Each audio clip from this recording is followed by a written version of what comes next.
సినిమాల్లో చూస్తుంటే కొన్నిసార్లు నిజమవుతుంటాయి. అందులో మొన్న ఈ మధ్యన ఒక విషయాన్ని చెప్పుకున్నాం మనం. ఏదైతే ప్రత్యేకించి వచ్చేటువంటి ఒక వెపన్ అంటే ఇతని పేరేంటి, మన జూనియర్ ఎన్టీఆర్కి సంబంధించి శక్తి సినిమాలు అనుకుంటా, ఒక కత్తెట్టెట్ట అంటే కోసుకుపోతూ ఉంటాయి. అట్లాంటిదే భారత్ దగ్గర లేజర్ వెపన్ ఉంది అని ఇంతకుముందు చెప్పుకున్నాం. ఇప్పుడు సీన్ మారుతోంది. అలాంటి వెపన్ అంటే శాంతం ఉన్నవాళ్ళు ఉన్నట్టుగా బూడిద చేసేటటువంటి ఒక వెపన్.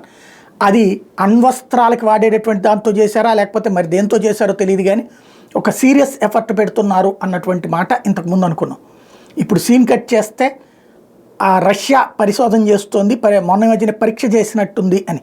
ఇప్పుడు పుతిన్ దాన్ని ధృవీకరించాడు. తాజాగా Russia's defence ministry said it carried out a successful test launch of an intercontinental ballistic missile on April 12th.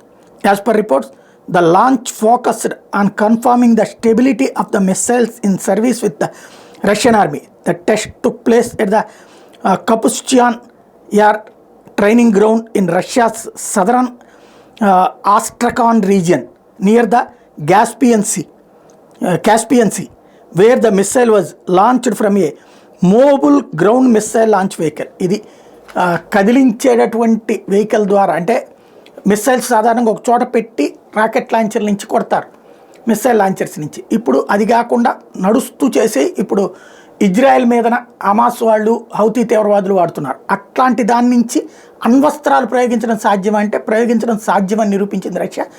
అక్కడ ఉన్నది ఉన్నట్టు బూడిదయ్యేటటువంటి కాన్సెప్ట్ని చెక్ చేసింది. కాబట్టి ఇక రాబోయేటువంటి రోజుల్లో అత్యంత ప్రమాదకరమైనటువంటి అస్త్రం, దాంతోపాటుగా వాళ్ళ దగ్గర ఉన్నటువంటి అన్ని అణ్వస్త్రాలని కూడా ఇప్పుడు మళ్ళీ యుద్ధ వాతావరణం వస్తుంది కాబట్టి చెక్ చేసుకుని ప్రిపేర్ అవుతోంది రష్యా.